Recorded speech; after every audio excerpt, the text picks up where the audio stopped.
Hello world, in my artistic pursuits, I am Autumn. I'm originally from Toronto, Canada, but I have actually recently moved to Seoul, South Korea for my graduate studies at Yonsei University.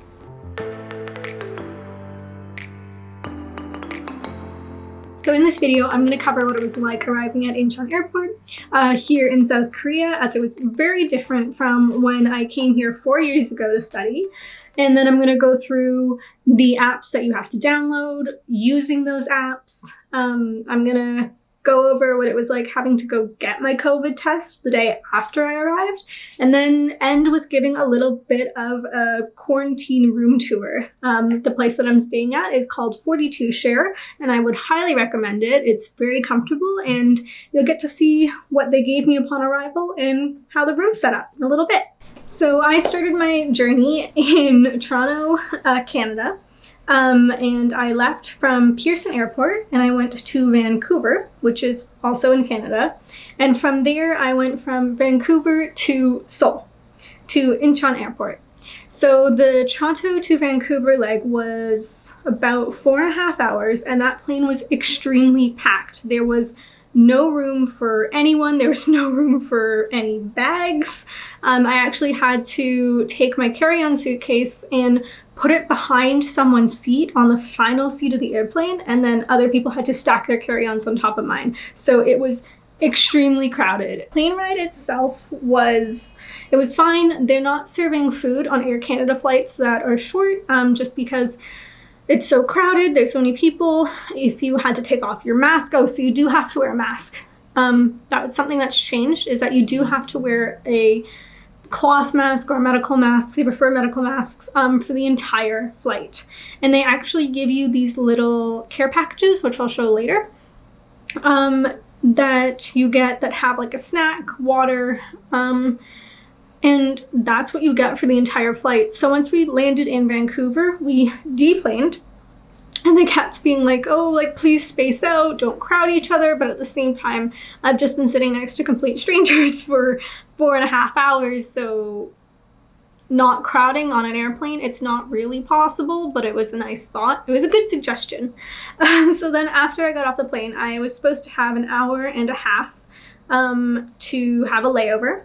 However, it took so long to get everyone off the plane, and I had to go all the way to the back of the airplane to grab my bags. I then had to run from one end of the airport to like the other end of the airport. Once I was there, I wasn't sure if they would be feeding us on this leg of the plane ride, or if I'd be able to get any type of snack on the plane ride. So I stopped off at A&W and got a quick meal, and then I ran to one of those little like kind of like corner stores in the airport. I'm not entirely sure what it's called, but I grabbed a few sweets for the plane ride, and I grabbed a bottle of juice.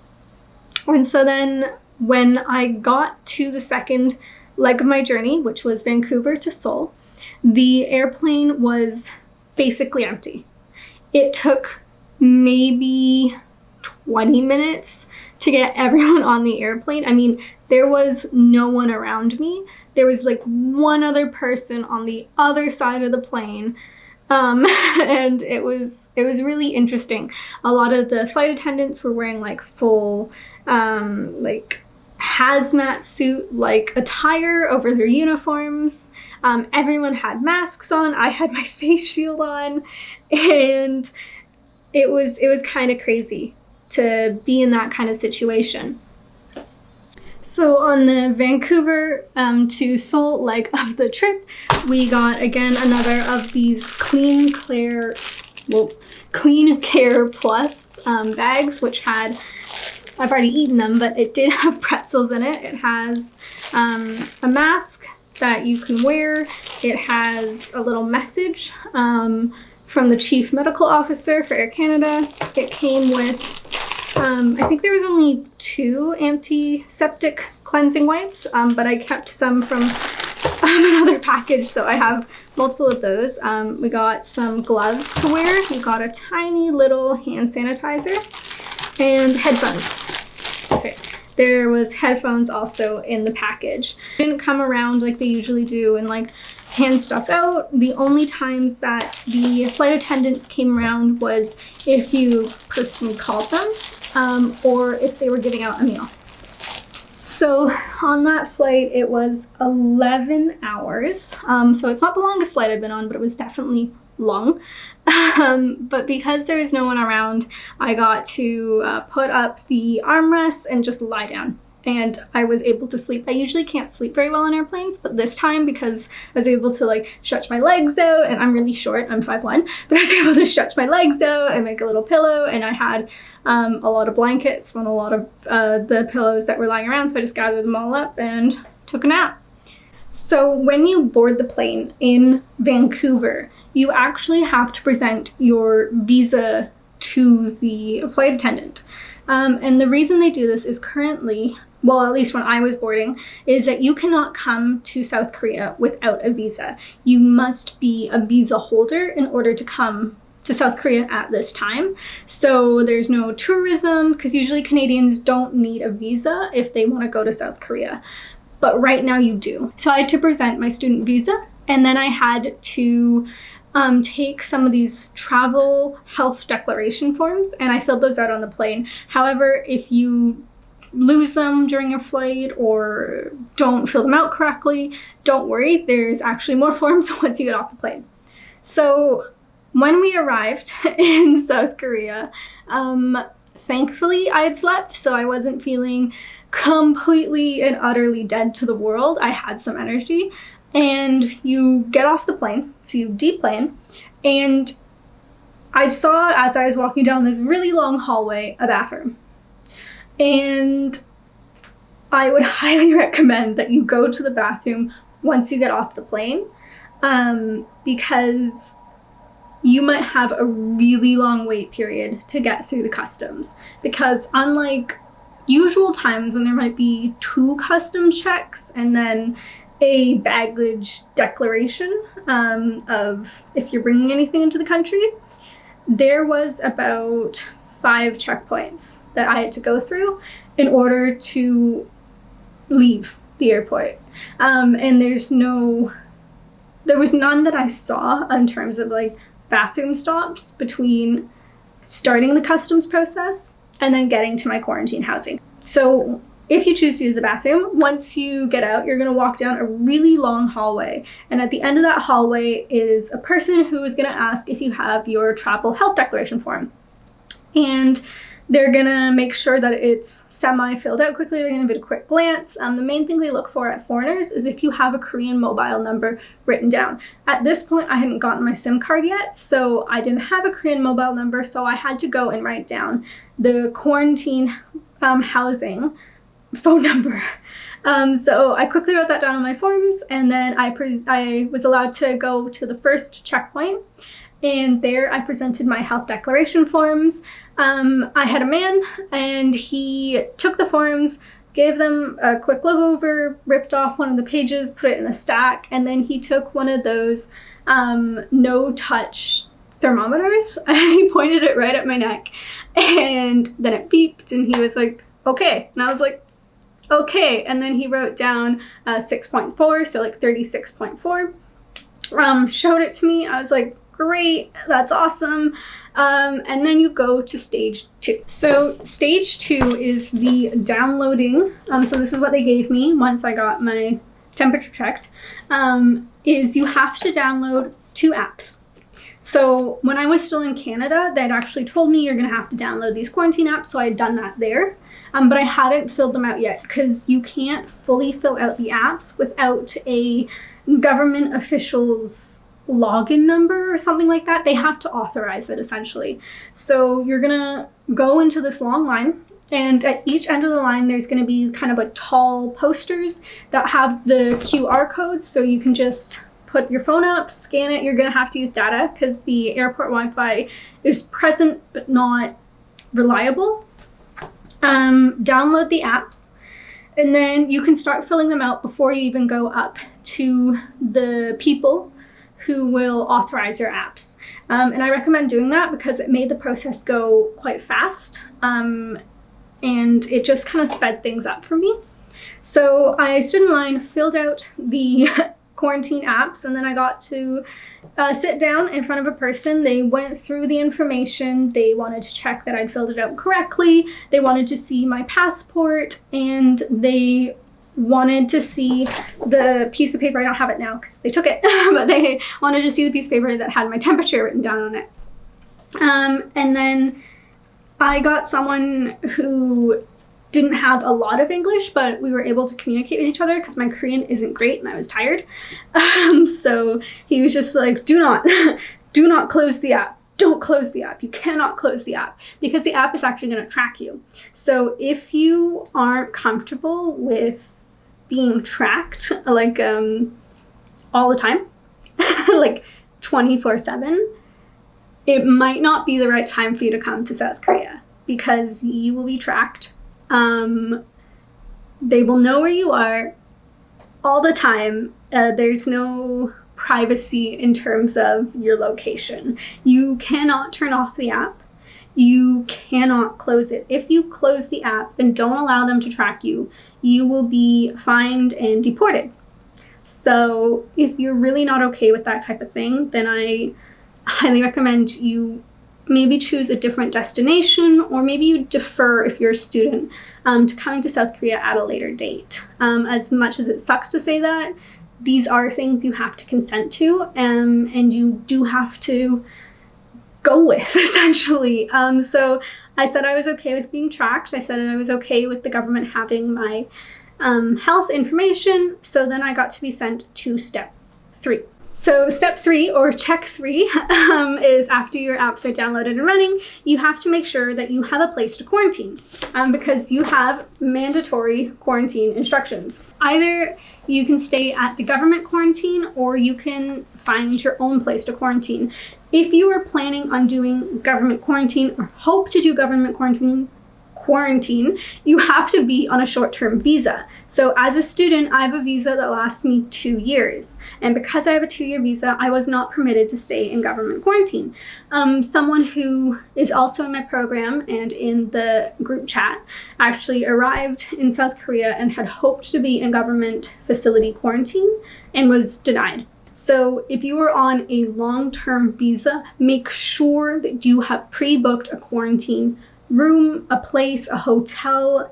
You have to have that. You can't not have that prepared. So I had booked a place here at 42 Share.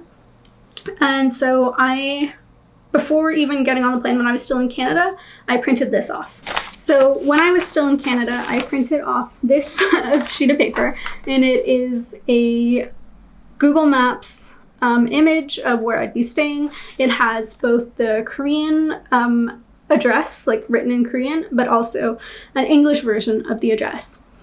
And when I got to the 3rd checkpoint, they asked me where I was staying, and I showed them, and they asked me for the phone number to contact the people, or to contact a friend who has a Korean phone number to just verify some things. So I would highly recommend, learn from my mistakes, I would highly recommend that you get in contact with the person that you're staying with, or someone who has a Korean phone number who can verify things for you, and make sure their phone is on for when you arrive. I was arriving late afternoon, so I figured there'd be no issues of the person being asleep or it being too early in the morning and them just waking up.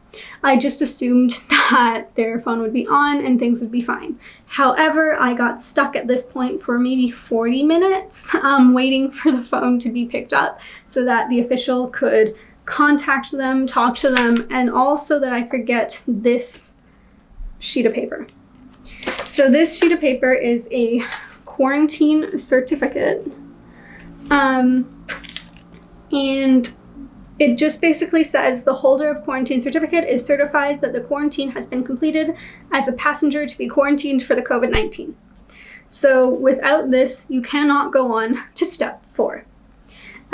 So make sure that wherever you're staying, or that your contact there with a South Korean phone number, picks up the phone.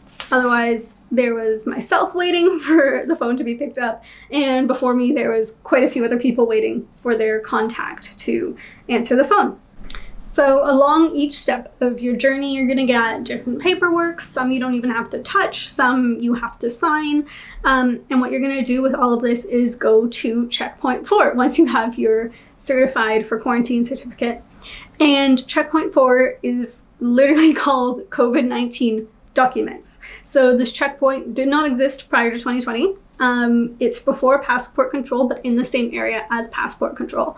So you will present the documents to the people. They will look through them. They will type stuff, write stuff on the documents. They'll do whatever they desire. And then if everything is in order, they'll give them back to you, and you can then go on to the standard passport control. If something is wrong, they'll let you know. And I saw some people having to go between some of the previous checkpoints and that one to get things in the correct order. But there are people to direct you, to tell you where to go, where to stand, and just follow their orders and you'll be fine. So after handing in your COVID documents, you will go to checkpoint 5, which is passport control. So I had my Canadian passport, and I also had my visa document.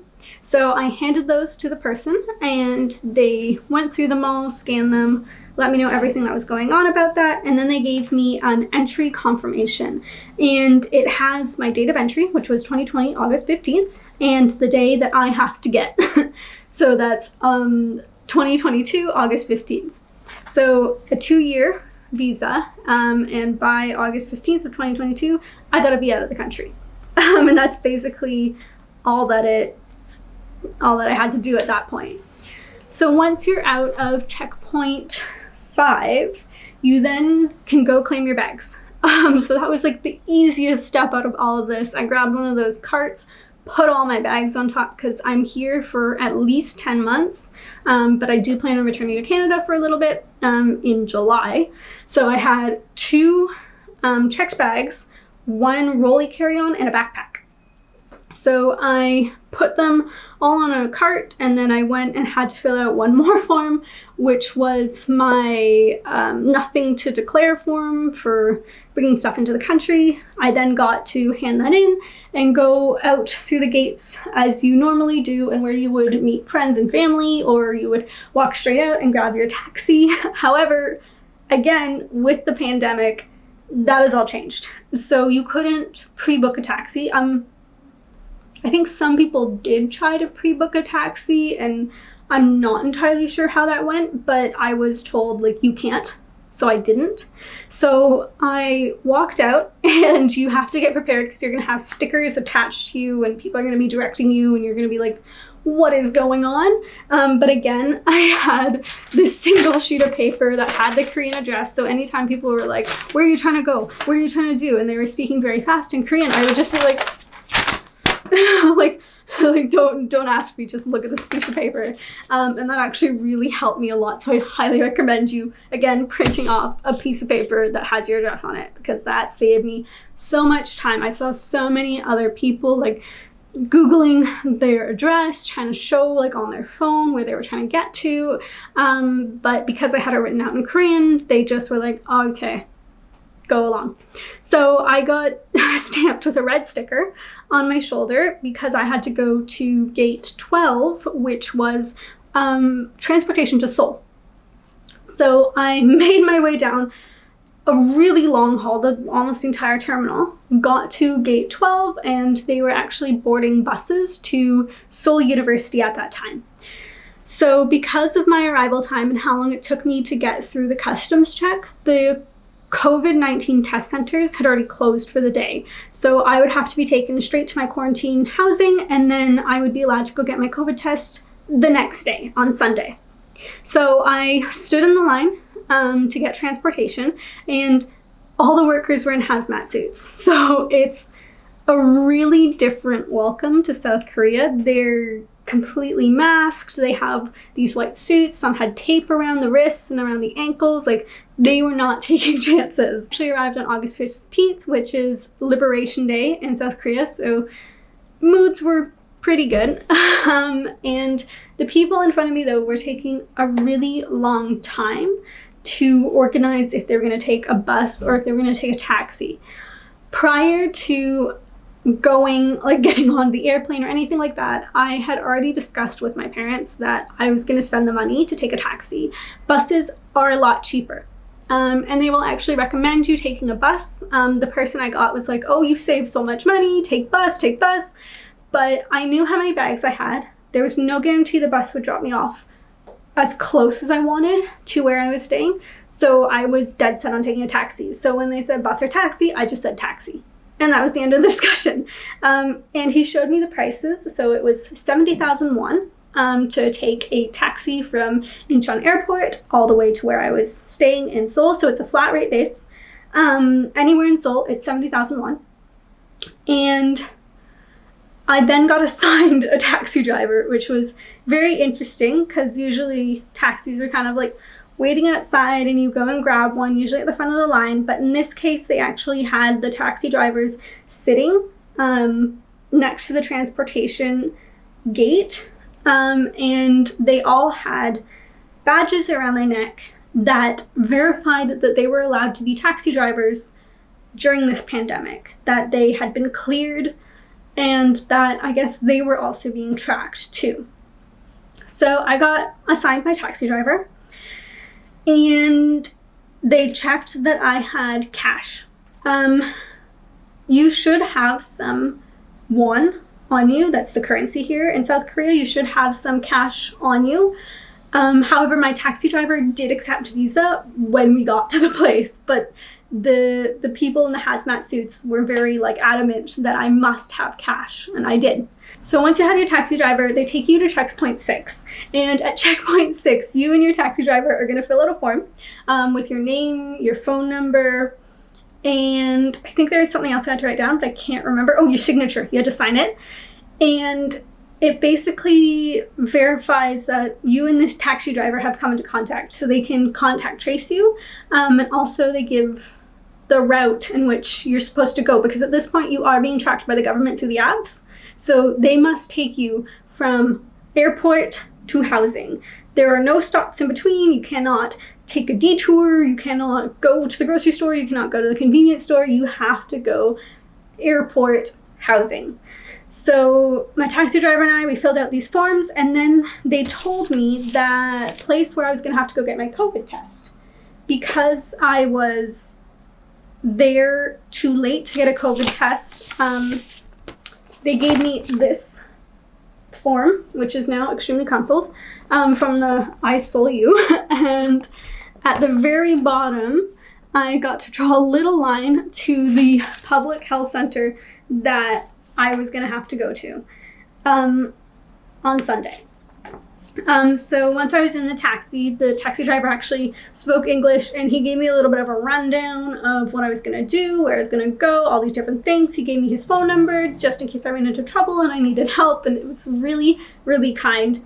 10 out of 10 would take his taxi again. So then once I got to my quarantine housing, he helped me unload all my stuff, get me into the building. He made sure I was in the building, and then once I was on the elevator, that's where we said our goodbye. I came up to the 4th floor, and I already had my access code to the door, so I just typed it in, and I was here. I had arrived. And basically I just kind of showered because I was gross. I FaceTimed my family to let them know I was safe, I was here, I was now in quarantine, and then I went to bed because I was so tired after having to go through all these different hoops and having to do all these different things and trying to function in a different language. It was all so much that I was done for the day. It was a long day. Hello, it's Autumn, and I'm currently editing this video, and I realized it was going to be really, really long if I put day 1 and day 2 in the same video, so I have decided to split it up. So this is part 1 of my moving to Korea and quarantine, and then part 2 will cover my COVID test and my room tour. If you're interested in seeing part 2, then feel free to follow me on my other social media, and I will post there when the video goes up. or feel free to hit the subscribe button. I hope everyone is doing well, and bye!